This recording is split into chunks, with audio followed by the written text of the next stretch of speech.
இந்த டினாமினேட்டரில் பாட்டு இருக்கிறத நம்ம எல்சிஎம் எடுக்கிறோம்.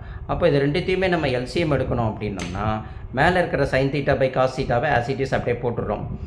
இதை நம்ம எல்சிஎம் எடுக்கணும்னா கீழே இங்கே என்ன இருக்குது, டினாமினேட்டரில் சைன் தீட்டா, அதுதான் நம்மளுக்கு சைன் தீட்டா டினாமினேட்டரில் வரும்.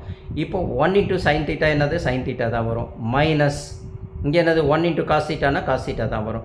அப்போது sine theta minus cos theta by sine theta அப்படின்னு போட்டுக்கிறோம்.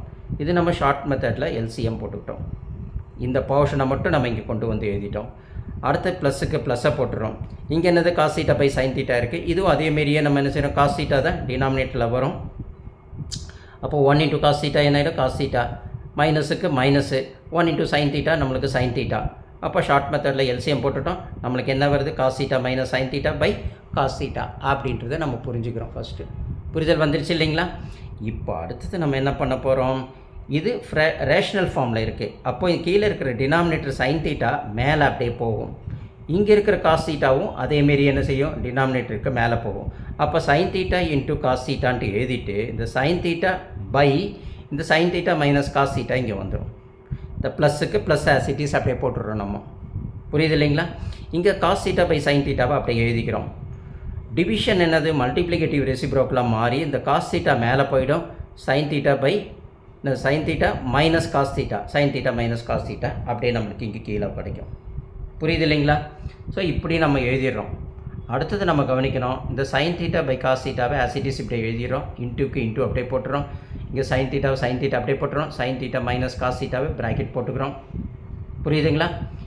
இங்கே நம்ம பார்க்கும்போது இது சைன் தீட்டா இருக்குது, இது மைனஸ் காஸ் தீட்டா இருக்குது. ஆனால் நம்மளுக்கு வரக்கூடிய சம் எப்படி வரணும், நம்மளுக்கு புரியல இல்லைங்களா? இந்த இடத்துல நம்மளுக்கு என்ன வருது, காஸ் தீட்டா மைனஸ் சைன் தீட்டான்னு வருது. அப்போ நான் சைன் தீட்டா தானே வரணும். அப்போது ஒரு மைனஸை போட்டுக்கோங்க. மைனஸ் போடும்போது என்னது, மைனஸ் காஸ் தீட்டா, அதை தூக்கி இந்த பக்கம் எழுதிக்கும். மைனஸ் மைனஸ் என்னது, ப்ளஸ் சைன் தீட்டா. அப்போ ப்ளஸ் சைன் தீட்டா. அப்போ sine theta minus cos theta ரெண்டு சேமாக வந்துடுச்சு இல்லைங்களா? புரியுது இல்லைங்களா உங்களுக்கு? ஸோ இப்படி நீங்கள் கான்செப்டை கொண்டு வந்துடணும். இதுக்கப்புறம் நம்ம என்ன செய்யணும், சிம்பிளிஃபை பண்ணணும். அப்போ sine theta into sine theta sine square theta அப்படின்னு வரும். இங்கே cos theta sine theta into cos theta அதை அப்படியே எழுதிக்கிறோம். மைனஸுக்கு மைனஸ் போட்டுறோம். காஸ் தீட்டா என்ன ஆகிடும், காஸ் ஸ்கொயர் தீட்டான்னு வந்துடும். Sine theta into sine theta minus cos theta அதையும் அப்படியே போட்டுக்கிறோம். புரியுது இல்லைங்களா? இப்போது இதுக்கு கீழே நம்ம பார்க்குறோம் எல்சிஎம் என்ன கிடைக்கிது அப்படின்னு பார்த்தோம்னா, இங்கே சைன் தீட்டா இருக்குது, இங்கே காஸ் தீட்டா இருக்குது. அப்போ சைன் தீட்டா ஒரு வாட்டி, காஸ் தீட்டா ஒரு வாட்டி பார்த்துக்கோங்க. உள்ளே இருக்கிறது ஆல்ரெடி பார்த்துட்டோம். சைன் தீட்டா மைனஸ் காஸ் தீட்டாவும் இங்கே சைன் தீட்டா மைனஸ் காஸ் தீட்டாவும்